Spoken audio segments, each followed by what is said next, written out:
வணக்கம் நண்பர்களே, இது விடிஎல் விளாக்ஸ். கதை கேட்கலாம் வாங்க. வெங்கடேசன் எழுதிய முல்லைக்கு தேர் கொடுத்த வீரயுக நாயகன் வேல்பாரியின் கதையை கேட்க வந்த உங்க எல்லாருக்கும் விடிஎல் விளாக்ஸ் விடியலின் அன்பு வணக்கங்கள். உங்க எல்லாரையும் பாரியின் பரம்பு மலைக்கு கூட்டிட்டு போறதுல எனக்கு ரொம்ப மகிழ்ச்சி. இதுவரை நம்ம சேனலுக்கு சப்போர்ட் பண்ண அனைவருக்கும் ரொம்ப நன்றி. தொடர்ந்து சப்போர்ட் பண்ணுங்க. வாங்க கதை கேட்கலாம். முல்லைக்கு தேர் கொடுத்த வீரயுக நாயகன் வேல்பாரி. தொலைவுல பார்த்தபடி செம்பாவுடைய பேரழக பார்த்து வாய் பிளந்து நின்ன கிள்ளி தன்னுடைய தந்தை கிட்ட காட்டலாம்னு சொல்லி திரும்புறான். அவரோ துடியின் ஒலி கேட்காத இருளோட இன்னொரு திசையை பார்த்து அதிர்ச்சியில உறைஞ்சு போய் நின்றுட்டு இருந்தாரு. இதுவரை போன எபிசோட்ல பார்த்தோம். இதுக்கப்புறம் என்னாச்சுன்னு இந்த எபிசோட்ல பார்க்கலாம். வீரயுக நாயகன் வேல்பாரி. இப்ப துடிப்பறை அடிக்கும் பெண் மரம் நோக்கி உட்கார்ந்துருக்கா. அவளோட விரல்க துடியின் வலது புறத்தை இழுத்து இழுத்து அடிச்சு ஓசை எழுப்புது. 4 பின்னல் சடைய பின்னிய பெண்கள் உள்ளிறங்குறாங்க. வகிடு எடுத்து இருபக்க சடை பின்னல் மட்டும் யாரும் போடல. அதனால அது துடி வாசிக்கும் பெண்ணுக்கு உரியது அப்படின்னு கபிலருக்கு புரிஞ்சு போச்சு. அந்த பெண்ணை இதுக்கு முன்னால பார்த்தது மாதிரி இருந்துச்சு, ஆனா எங்கன்னு தான் தெரியல. உள்ளிறங்கிய பெண்கள் தாங்கள் பின்னி இருந்த சடமுடிய அவிழ்த்தாங்க. கூந்தல் பரவி தோல் முழுக்க சரிஞ்சது. மெல்ல தலைய ஆட்டியபடி இருந்தாங்க. அணங்குகள் இறங்குகின்றன அப்படின்றாரு பாரி. மோகினி அப்படின்னு சொல்ற வன தேவதைகளே அணங்குகள் அப்படின்னு சொல்லுவாங்க. அணங்குகள் முணங்குற ஓசை விருந்த கூந்தலின் வழியே வெளிவர தொடங்குது. கபிலர் உத்து பார்த்துட்டு இருந்தாரு. அவரோட கவனம் பாடுபவள் சொல்லி செல்லும் கதை மேலேயே இருந்துச்சு. உறையுற விட்டு கிடை புறப்பட்டது. கோடை வெயில் தகித்து கொண்டிருந்தது. அவர்கள் அதற்கேற்ற நிலப்பகுதியை பார்த்து கிடையை செலுத்திட்டு இருக்காங்க. செம்பாவின் தோழியை பார்த்து பம்மியபடி நடந்துட்டு இருக்கிறான் கோவன். அவன் பம்மலுக்கான காரணம் செம்பாவுக்கு முதல்ல புரியல. நிலை கொண்டு தங்காம தொடர்ந்து நடந்துகிட்டு இருக்குது கிடை. கோவன் மறைஞ்சு மறைஞ்சு சிரிச்சுக்கிட்டே இருந்தான். ஒரு பிற்பகல் நேரத்துல தோழி நாணல் குடையில வெண்சாந்து உருண்டைய தூக்கிட்டு கிடையின் பின்னால நடந்துகிட்டு இருக்கிறா. முன்புறத்துல இடது ஓரத்துல நடந்துட்டு இருந்தான் கோவன். அவனோட தோல்ல அப்பதான் போட்ட குட்டி ஒண்ணு இருக்கு. பின்னால வரும் தாய்ப்பசு நாவால நக்க அது துல்லியபடி இருக்கு. அந்த கன்று துள்ளி விடாத மாதிரி அதன் கால்களை தனது இரு கைகளாலும் இறுக பிடித்து நடந்துட்டு இருக்கிறான் கோவன். அவனை கடந்து போன செம்பா தாய்ப்பசு கத்தும் ஓசையோட சேர்த்து வலது புற இடுப்புல இரு விரல் கொண்டு ஒரு நிமின்றா. பால் பீச்சம் விரல்கள் மூங்கில் நாரை விட வலுவானது. நிமிண்டிய விரல்களை எடுக்கும் முன்னால துள்ளி வில்லை போல வளைஞ்சான் கோவன். அவனை தாண்டி குதித்தோடுது தோளில் கிடந்த குட்டி. அது வேறு திசையில ஓடிவிடக்கூடாது அப்படின்றதுக்காக பாஞ்சு விழுந்து பிடிக்கிறான். விழுந்தவன் அருகில புன்முறுவலோட மண்டிட்டு உட்கார்ந்தா செம்பா. அவன் பிடியிலிருந்து குட்டிய விடுவிக்கிறா. அவளது பிடியிலிருந்து தன்னை விடுவித்துக் கொள்ள அவன் முயற்சி செய்யல. முயன்றாலும் அது நடக்காதுன்னு தெரியும். கிடைமாடுகள் அவங்கள சுத்தி விலகி நடக்குது. அவளின் கன்னத்தை வாளால் தட்டிட்டு போகுது ஒரு கிடாரி. பறவைகள் மொச்சு கிடக்குற நாணல் கூடை தூக்கிட்டு வந்துகிட்டு இருக்கிறா தோழி. அவளோட கண்கள் கிடையே மேயுது. 2 பேரையும் காணலையே. குறுக்கும் நெடுக்குமா பறவைகள் பறந்தபடி இருக்க அவளால் எந்த பகுதியும் உத்து பார்க்க முடியல. இளங்கன்று வயிறு நிறைய பால் குடிச்சு முடிச்சிருச்சு. கோவன் மீண்டும் கன்றை தோளில் தூக்கியபடி எழுந்தான். உடன் எழுந்தபடி செம்பா சொல்றா, அவள் இன்னொரு முறை வந்து கேட்டா சொல்லு, நீ இடைக்காவல் தான் இருக்க முடியும், இதழுக்கு காவல் இருக்க முடியாதுன்னு அப்படின்னு சொல்ற. உரசி நகரும் கிடை வாழ்க்கை எந்த நேரமும் காதலை பத்த வச்சுக்கிட்டே இருக்கு. கடையப்பட்ட தயிர் மத்தின் விளிம்புகளுக்கு இடையில விரல் தேய்த்து வெண்ணெயை எடுக்கிற மாதிரி திரள திரள காதலை எடுத்துக்கிட்டே நடந்தாங்க செம்பாவும் கோவனும். அவங்க சற்றே கவனக்குறைவா இருந்தாலும் தோழி அடிக்க வருவதா நினைச்சு புது மத்த கையில கொடுத்துட்டு போயிடுறா. அதுக்குள்ள இன்னொரு பசு கண்ணு போடும். துள்ள முடியாதபடி கோவன் கன்றையும் செம்பா அவனையும் பிடிச்சபடி இருப்பாங்க. அவ்வப்போது விரல்களை நிமிட்டி திருகின. விலகும் கிடைக்கு இடையில நிலம் தொட்டு காதல் துள்ளி எழுது. அந்த கிடைக்கு பின்னால வெகு தொலைவுல குதிரை வீரர்கள் சில பேர் பல நாட்களா வந்துகிட்டே இருக்கிறாங்க. குலத்தலைவனின் உத்தரவு அது. செம்பாவை வாய் பிளந்து பார்த்தபடி கிள்ளி நின்றுட்டு இருந்தப்போ அவனது தந்தை இருட்டுக்குள்ள இருந்து கிடைமாடுகளை தான் வாய் பிளந்து பார்த்துட்டு இருந்தான். மாடுகளின் கொம்புகளுக்கு இடையில் கயிறு முறுக்கி கட்டப்பட்டிருந்த நெற்றி பட்டயத்தில் இளஞ்சிவப்பு, மஞ்சள், நீலம், பச்சை, கருஞ்சிவப்பு அப்படின்னு 5 வகையான கற்கள் ஒளி விட்டுட்டு இருக்கு. அவனது கண்களையே அவனால நம்ப முடியல. மாளிகைக்கு அழைத்து போய் மகனை கட்டி தழுவி முத்தமிடுறாரு தந்தை. இருளிலும் சுடர் போல் ஒளிரும் அப்படின்னு நீ சொன்னப்போ பெண்ணை தான் சொல்றியோ அப்படின்னு தவறா நினைச்சிட்டேன். எல்லாம் மணிக்கற்கள், யாருக்கும் கிடைக்காத மணிக்கற்கள், அவற்றை நாம் அடையணும் அப்படின்னு சொல்லி கிடையை அறிந்து வர ஆள் அனுப்பினான். போய் வந்தவங்க சொன்னாங்க, அவர்களின் ஊர் இருக்கும் மலை முழுதும் இந்த கல் கிடக்குதான், அதை வச்சுதான் மாட்டுக்கு பட்டம் கட்டியிருக்காங்க அப்படின்னு. அவர்களின் மலை எங்கும் கிடப்பது மணிக்கற்கள் அப்படின்னு அந்த மூடர்களுக்கு தெரியல. நாம இந்த 200 கற்களோட ஏமாந்துடக்கூடாது. இந்த கிடையை பின்தொடர்ந்தே போங்க, அந்த ஊரை அடைஞ்சதும் செய்தி சொல்லுங்க அப்படின்னு சொல்லி அனுப்புறான். வீரர்கள் அவர்களின் பின்னாலேயே நடந்து போயிட்டு இருக்கிறாங்க. ஒரு முன் மாலை பொழுதுல கிடை நகர்ந்துட்டே இருக்கும்போது தோழி ஓசை எழுப்பி செம்பாவை அழைக்கிறார். அருகில் இருக்கும் ஓடையில நீர் அருந்தி வருகிறேன், அதுவரை நீ தூக்கி வா அப்படின்னு சொல்லி வெண்சாந்து உருண்டை இருந்த நாணல் கூடையே செம்பா கிட்ட கொடுக்குற. கூடை மாற்றுவதை மிக கவனமா செய்யணும். வெண்சாந்து உருண்டைகள் தோளில் சிந்திட்டா அவற்றை கையால தட்டும் முன் பறவையின் அழகு கொத்தி எடுத்துடும். காக்கை கொத்தினால் தோளில் சிறு கீறல் தான் ஏற்படும். மைனாவின் அழகோ சிறு துளையிட்டு எடுக்கும். அதுவே மரங்கொத்தியா இருந்தா காயமாற 1 வாரம் ஆகும். பறவை கூட்டம் இப்போது செம்பாவின் தலையை சுற்றி இடம் மாறுது. பறவைகளின் இடைவிடாத கீச்சொலிக்கு இடையில செம்பா கூப்பிட்டது கோவனுக்கு கேட்கல. முதுகுல சுல்லுன கல்லு விழுந்த பின்னாலதான் திரும்பி பாக்குறான். தோழி எங்கேயாவது இருக்கிறாளா அப்படின்னு சுத்தும் முத்தும் பார்த்துக்கிட்டே செம்பா கிட்ட வரான் கோவன். அவள் கூடைய அவன் தலைக்கு மாத்துறா. பறவைகள் தேனீக்கள் மொய்ப்பது போல அவங்க 2 பேரையும் சுற்றி படபடக்குது. உடல் மேல சிந்திய வெண்சாந்து உருண்டைய பறவைங்க கொத்து எடுக்கிறனால்தான் அவன் இப்படி நெலிஞ்சோம் வளைஞ்சோம் பாடாய் படுறான் அப்படின்னு எல்லாரும் நினைச்சாங்க. பசுக்களுக்கு இடையில படர்ந்தது போல பறவைகளுக்கு இடையிலும் சுழன்றது அவங்களோட காதல். பசுக்கள் விலகி நடக்கவும் பறவைகள் கூடி பறக்கவும் இவங்களுக்காகவே கற்றுக்கொண்டது போல இருந்தது. குருவி ஒன்று அவர்களின் இதழை கொத்தும் போதுதான் செம்பா அவனை விட்டு விலகி நீர் அருந்தி வருவதா ஓடையை நோக்கி போறா. தோழி போன அதே ஓடை பாதையில அவள் நடந்தப்போ எதிரில வந்துகிட்டு இருக்கிறா தோழி. பறவையின் இறகு ஒண்ணு கண்ணுல விழுந்துச்சு, ஊதி விடு அப்படின்னு சொல்லி தோழி கிட்ட முகத்தை நீட்டினா செம்பா. அவள் இடது கண்ணத்தை பிடிச்சு கண்ணுக்குள்ள ஊத போகும் போதுதான் செம்பாவுக்கு நினைவு வருது. பதிந்து கிடக்கும் பல் தடத்தை அவள் பார்த்து விடுவாளோ அப்படின்னு. சட்டென கண்ணத்தை அவள் கையிலிருந்து விலக்கி சரியாயிடுச்சு விடு அப்படின்னு சொல்றா செம்பா. ஆனா தோழி இன்னும் ஊதவே இல்லையேடி அப்படின்னு சொன்னப்போ இல்ல சரியாயிடுச்சு அப்படின்னு சொல்லி விலக முயன்ற செம்பாவின் முகத்தை 2 கைகளாலும் அழுத்தி பிடிச்சு நிறுத்துறாள் தோழி. செம்பா அதிர்ச்சியா அவளை பாக்குறா. திரும்பி பார்க்காத, குதிரைகள் இன்னும் நம்ம பின்தொடர்ந்துதான் வந்துட்டு இருக்கு. தோழியோட சொல் செம்பாவை இடி மாதிரி தாக்குது. கலங்கி இருந்த கண்களை பார்த்த தோழி தூசி இன்னும் இருக்கிறது அப்படி சொல்லி இழுத்து மூச்சு வாங்கி ஊதுவிட்டா. செம்பா கண்ணீர் துளி காத்துல பறக்குது. அன்னைக்கு ராத்திரி கிடை பெரியாம்பளை கிட்ட செய்திய சொல்றாங்க. கிடையின் திசை வழிய மாத்தி ஊர் நோக்கி நடக்கிறாங்க. துள்ளி குதித்து கிடை எங்கும் பரவியபடி இருக்கும் செம்பாவின் சிரிப்ப அதுக்கு பின்னால கோவன் பார்க்கவே இல்லை. 2 நாட்களுக்கு ஒரு முறை புதிதாக குட்டி போடும். அவன் தோளில் சுமந்தபடி நடந்துகிட்டே இருக்கான். செம்பா அருகில் வரவே இல்லை. பெரியாம்பளைகள் ஏன் கிடையின் போக்கே மாற்றி ஊருக்கு போக முடிவெடுத்தாங்க அப்படின்றதும் அவனுக்கு விளங்கல. சரி, ஊருக்கு வேகமா போனா செம்பாவோட தனது திருமணம் வேகமா நடக்கும் அப்படின்னு நினைச்சிட்டு வேகமாவே நடப்போம் அப்படின்னு முடிவு செஞ்சான் கோவன். 2 மாசத்துக்கு முன்னாலேயே இந்த கிடை ஊர் திரும்பிருச்சு. ஊரில் இருந்தது கிழவன்களும் கிழவிகளும் தான். மற்றவங்க எல்லாரும் கிடை போட போயிருந்தாங்க. வழக்கம் போல முதுவேனில் காலம் முடியும் பொழுதுதான் வருவாங்க. ஊர் முழுவதும் இடையில திரும்ப கிடையை பத்தி தான் பேச்சா இருக்கு. கோவனுக்கோ செய்தி இப்போதான் தெரிய வருது. பெரியாம்பளைங்களோட சண்டைக்கு போறான். அவசரப்பட்டு முடிவு எடுத்துட்டீங்க.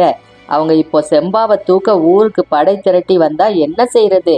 நமது கூட்டம் வந்து சேர 2 மாசம் ஆகும் அப்படின்னு சொல்றான். பெரியவர் ஒருத்தர் சொல்றாரு, ஆளுக்கு ஒரு திசையில போய் கிடைகளை வேகமா வர சொல்வோமா? ஓடி திரும்பும் வலுவோடு இருக்கிறது 20 பேர் மட்டும்தான். அவங்களையும் அனுப்பிட்டு என்ன செய்யறது? எல்லோருக்குள்ளும் பதற்றம் இருந்தது. ஆனா குதிரைக்காரர்கள் யாரும் கண்ணுல படல. நாட்கள் கழிஞ்சுக்கிட்டே இருக்கு. அடுத்து வரும் 4வது நாள் செம்பாவுக்கும் கோவனுக்கும் கல்யாணம் பண்ணி வச்சிடலாம் அப்படின்னு யோசனை சொல்றாரு ஒரு பெரியாம்பளை. முடிக்கிறது அப்படின்னு முடிவான பின்னால 4ஆம் நாள் வரை எதுக்கு காத்துட்டு இருக்கணும்? இன்னைக்கு ராத்திரியே மனம் முடிச்சிருவோம் அப்படின்னு ஒரு கிழவி சொல்றா. அச்சத்தை மகிழ்ச்சியோட கடக்க முடிவு செய்யறாங்க. மணவிழாவுக்கான ஏற்பாடுகள் தொடங்குது. சாணம் கரைச்சு தெருவெங்கும் மெழுகுறாங்க. கோவன் இளைஞர்களோட செம்மலையின் குகைக்குள்ள அமர்ந்து பாதுகாப்புக்கான திட்டங்களை தீட்டிக்கிட்டு இருக்கிறான். இப்போ அந்த 20 இளைஞர்களோட 200 மாடுகளும் 13 கிடை நாய்களும் மட்டுமே இருக்கு. இதை வச்சுட்டு எதையும் சமாளிக்க முடியும் அப்படின்னு அந்த 20 பேரும் நம்புறாங்க. நான் அந்த ஊருக்குள்ள போகல, ஆனா வளமான ஊரு, படைபலம் கொஞ்சம் அதிகமா தான் இருக்கும் அப்படின்னு நினைக்கிறேன். அதுக்கு ஏத்த மாதிரி திட்டம் போடணும் அப்படின்னு சொல்றான் கோவன். செம்மலையின் மேற்கிலும் வடக்கிலும் அடர்ந்த காடு தான். அதுக்குள்ள எந்த படையும் ஊடுருவி வர முடியாது. படைகள் வந்தாலும் கிழக்கிலும் தெற்கிலும் இருந்துதான் வர முடியும். வருவதை அறிய பல காத தொலைவுக்கு முன்னரே கிடை நாயோட ஆட்கள் நிறுத்தப்பட்டாங்க. மலை எங்கும் கோவனை தேடி அலைந்த சிறுவன் உச்சி வெயில பச்சை குகைக்குள்ள அவனை பாக்குறான். இன்னைக்கு இரவுல உனக்கும் செம்பாவுக்கும் திருமணமா, பெரியாம்பளை சொல்லிட்டு வர சொன்னாரு அப்படின்னு சொல்றான். கோவனுக்கு ஆத்திரமா வருது. எல்லாம் தப்பு தப்பா முடிவெடுக்கிறான் இந்த கிழவன் அப்படின்னு சொல்லி கொதிக்கிறான். மற்றவங்க எல்லாம் அவனை சமாதானப்படுத்துறாங்க. சிறுவன் கிட்ட மாலையில மணமேடைக்கு கோவன் வருவான் போ அப்படின்னு சொல்லி அனுப்புறாங்க. 200 மாடுகள்ல கொல்லிக்கொம்பு மாடுகள் 20 இருக்கு. விரிகொம்பு மாடுகள் 30 இருக்கு. நெற்றில 3 சுழியும் ஒன்றுடன் ஒன்று எதிர்த்திருக்கும் இடிமேலி மாடுகள் 26 இருக்கு. மத்ததெல்லாம் சொல்லிக்கிற மாதிரியான மாடுங்க இல்ல, ஆனாலும் கொம்பு உள்ள மாடுகள் தான். அதெல்லாம் எப்படி பயன்படுத்துறதுன்னு திட்டம் வகுத்துட்டு இருக்கிறான் கோவன். மலையை விட்டு ஊருக்குள்ள இறங்கி வந்த 3 இளைஞர்கள் கோவன் சொல்லி அனுப்பிய எரிசாற்று பச்சிலை அரைத்து கொடுக்க சொல்றாங்க. அதை கேள்விப்பட்டு ஊரே நடுக்குது. குலமே அழிஞ்சாலும் செய்யக்கூடாத செயல் இது. எங்களின் உயிரே போனாலும் நாங்க அதை அரைச்சு கொடுக்க மாட்டோம் அப்படின்னு எல்லா கிழவிகளும் சொல்லிட்டாங்க. வேற வழி தெரியாம அந்த இளைஞர்கள் மலைக்கு திரும்புறாங்க. அந்த நேரத்துல செம்பா குறுக்கிடுறா. 3 கலையங்களை நீட்டுறா. அவங்க கேட்டதை விட அதிகமாவே அதுல இருந்தது. பொழுது இறங்க தொடங்குது. ஊர் முழுவதும் சாணம் மெழுகி கோலம் போட்டு முடிச்சிட்டாங்க. ஊரே கூடி கொண்டாட வேண்டிய திருமணம் இப்படி கையளவு ஆட்களை வச்சு நடத்த வேண்டி ஆயிடுச்சே அப்படின்னு எல்லோருக்குள்ளும் கவலைப்படுறது. ஆனா வாசல்ல கோலம் மலர்ந்து விட்டாலே கவலைகள் எல்லாம் காற்றா பறந்து போகும். நீராட்டு சடங்க தொடங்க வேண்டிய நேரம் வந்துருச்சு. பிற 4 வீட்டு பெண்களும் செம்பாவை அழைச்சிட்டு ஊரோட மேற்கு பக்க காட்டு நடுவுல இருக்கிற செங்குளத்துக்கு போனாங்க. சூரியன் இறங்க தொடங்குறப்போ தூரத்து மேட்டுல கிடை நாய் ஒண்ணு பாஞ்சு வர்றதையும் மலை மேல இருந்து கவனிச்சான் கோவன். திட்டங்களை செயல்படுத்தும் நேரம் நெருங்கிருச்சு. ஊரார்களை மலைக்கு மேல ஏத்துங்க அப்படின்னு சொல்றான். பேராசைக்கும் கூச்சலுக்கும் நடுவுல எல்லாரும் மலை ஏறுறாங்க. இப்போ செம்பாவை தேடுது கோவனோட கண்கள். மனநீராட்டுக்காக செங்குளத்துக்கு அழைச்சிட்டு போயிருக்கிறாங்க அப்படின்னு சொல்றாங்க. இந்த ஏற்பாடுகளை செய்த கிழவனை வெட்டி கொல்லணும் போல இருந்தது அவனுக்கு. மின்னல் மாதிரி போய் திரும்புற அப்படின்னு சொல்லி மேற்கு திசை காட்டுக்குள்ள ஓடுறான் கோவன். போகும்போது அவனுக்கு பிடிப்பட்டது. கிழவன் செய்த செயல் கூட ஒரு விதத்துல நல்லதே. செம்பாவை 4 வீட்டு தோழிகளும் நீராட்டுறாங்க. உச்சி எடுத்து பின்னிருந்த அவளது இரட்டை பின்னல் கூந்தலை மெல்ல கழற்றி கோவனின் வீட்டு அடையாளமான 3 சட பின்னலை பின்ன தொடங்குறாங்க. வழக்கமா இந்த சடங்கின் போது கேலி பேச்சும் கிண்டல் சொல்லுமா செங்குளமே கலங்கி போயிருக்கோம். ஆனா இன்னைக்கு அப்படி இல்லை. 4 பெண்களும் 3 பின்னல் சடையை பின்னி முடிச்சப்போ குளக்கரையில வந்து நிக்கிறான் கோவன். அந்த 4 பேரை மட்டும் தனியா அழைக்கிறான் கோவன். சுற்றி முற்றி பாக்குறான். வெண்சாந்து உருண்டை வைக்க பயன்பட்ட பழைய நாணல் கூட ஒண்ணு அங்க இருக்கு. அதை எடுத்துட்டு வந்து அது மேல கை வச்சு வாக்கு கேட்கிறான். என்ன நடந்தாலும் செம்பாவை ஊருக்கு கூட்டி வரக்கூடாது, அவங்க கையில சிக்காம வெளியேறணும் அப்படின்னு கேக்குறான். அந்த 4 பெண்களும் பயந்து தயங்கி இருக்காங்க. செம்பாவின் கை நாணல் கூடைய இறுக்கி பிடிச்சு அவனுக்கான வாக்க கொடுக்குது. கோவன் மலை நோக்கி ஓடுறான். தீப்பந்தங்களோட அவங்களோட படை கிழக்கிலும் தெற்கிலும் ஊரை சூழுது. ஊருக்குள்ள எதிர்ப்புகள் எதுவும் இல்லை. உறையூர் படைக்கு வாள் வீசாமலே வெற்றி கை கூடுவது போல இருந்தது. ஊருக்கும் செம்மலைக்கும் இடையில இருக்கிற இடைவெளிக்கு அந்த படை வரட்டும் அப்படின்னு காத்துட்டு இருக்கிறான் கோவன். அவன் எதிர்பார்த்த இடத்துக்கு படை வருது.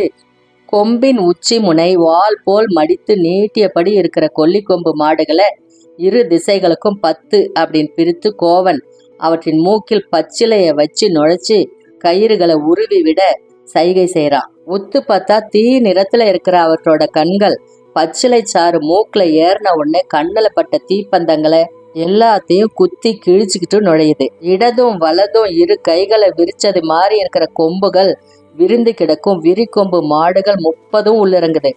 அந்த மாடுகள் உள்ள ஓடுனாவே போதும், 2 பக்கம் இருக்கிற குதிரைகளோட விழாவை சீவி சரிச்சிடும்.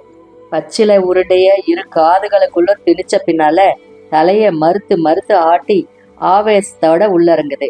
அவற்றின் மண்டைக்குள்ள இருக்கும் பச்சிலையின் எரிசாறு கன பொழுதுல 100 முறை தலையை மறுத்தாட்டி வெறிக்கொள்ள செய்து.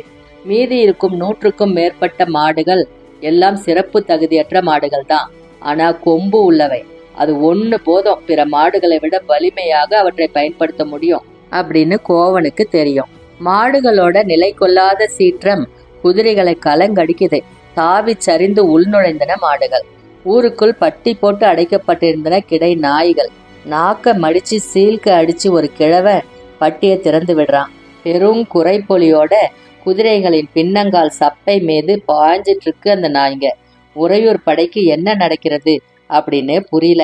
நாய்களின் பாய்ச்சலையும் மாடுகளின் ஆவேசத்தையும் எதிர்கொள்ள திணறிய நேரத்துல கோவன் தனது இறுதி ஆயுதத்தை இறக்க முடிவு செய்யறான். மலையோட பின்பக்கத்துல நின்னுட்டு இருந்த இடிமேலி மாடுகள் 26 மலை உச்சியில அணிவகுத்து நிறுத்துறான். இடி மேல இடி விழுந்தாலும் அஞ்சாம முன்னால நகரும் மாட்டு இனம் அது. தான் செய்ய போகும் செயலுக்கான கலக்கம் எதுவும் இல்லாமல் தான் கோவனின் முகம் இருக்கு. பெரிய பெரிய வைக்கோல் கட்டுகளை அதோட கொம்புகள்ல சொருகிறான். இரு திசைகளிலும் பாஞ்சு இறங்குவதை போல அவை நின்றுட்டு இருக்கு. வைக்கோல் கட்டுகளின் மேல தீ வச்சு கழுத்து கயிறுகளை உருவி விட்டான். மிக பெரிய மர உருளைகள்ல தீய பத்த வச்சு மலை உச்சியிலிருந்து ஆயிரக்கணக்கானவங்க இறங்குற மாதிரி அந்த காட்சி இருந்தது. உறையூர் படை கதி கலங்குற நேரத்துல எரிந்து இறங்கும் தீப்பந்தத்தின் தழலில் செம்மலையின் மணிக்கற்கள் எல்லாம் ஒளி வீசுது. மலை முழுதும் இருந்து பல்லாயிரம் பேர் பந்தங்களோட இறங்குற மாதிரி அது தெரியுது. இது கோவனுக்கே ஆச்சரியமா இருந்துச்சு. நிலைமை பயங்கரமாகிறத உணர்ந்த உறையூர் படை உயிர் தப்பிச்சா போதும் அப்படின்னு ஓடத் தொடங்குது. குறுக்கும் நெடுக்குமா ஆவேசமா அலையும் கிடைமாடுகள் நிலை கொண்ட இடத்திலிருந்து எளிதில் வெளியேறாதவை. அதை கடந்து வெளியேற முடியாம உறையூரின் முழு படையும் அழிஞ்சு போயிட்டு இருக்கு. வலையை தாண்டி மீன்கள் தவுவதை போல குதிரைகளை தாண்டியபடி நாய்களின் பாய்ச்சல் நிகழ்ந்துகிட்டே இருக்கு. மிச்சம் மீதியே கோவனின் கூட்டாளிகள் உள்ளிறங்கி வெட்டி சரிக்கிறாங்க. பொழுது விடியுது. உறையூர் படை தோற்று போனதை உறுதிப்படுத்துறான் கோவன். குடல் சரிந்த குதிரைகளும் உறையூர் வீரர்களின் உடல்களும் அங்கும் இங்கும் இருக்கு. அதுக்கு நடுவுல நடந்துகிட்டு இருக்கிறான். பெரும் வாள் கொண்டு தலை இருக்கூறுகளா பிளக்கப்பட்ட விரிக்கொம்பு மாடு ஒண்ணு செத்து கிடக்குது. மாடுகளை பூச்சிகளும் உண்ணிகளும் கடிக்கிறதையே பொறுத்து கொள்ள முடியாத வெண்சார்ந்த முருண்டைகளை செஞ்ச குலத்தில் பிறந்தவன் நான். என்னோட மாடுகள் அனைத்தும் அழிய பச்சிலை எரிசாற்றை என் கையாலே தந்துட்டனே அப்படின்னு கதறி செத்து கிடந்த மாட்டின் முன்னால மண்டிட்டு உட்கார்றான். சரிந்து கிடந்து அதோட இரு பக்க கொம்புகளையும் பிச்சு எடுக்கிறான். தான் செய்ய போகும் செயலுக்கான கலக்கம் எதுவும் இல்லாமல் தான் அவனோட முகம் இருக்கு. சூரியன் அவனுக்கு நேர் எதிரே மேல எழும்போது இரு கொம்புகளையும் முழு விசையோட தன்னோட தொண்டைக்குள்ள இறக்கினான் கோவன். குருதி பொங்குது, கண்கள் மங்குது. அதுக்கப்புறம் என்னாச்சுன்னு அடுத்த எபிசோட்ல தெரிஞ்சுக்கலாம். அதுவரை உங்களிடம் நன்றி கூறி விடை பெறுவது வீடியல். நன்றி, வணக்கம்.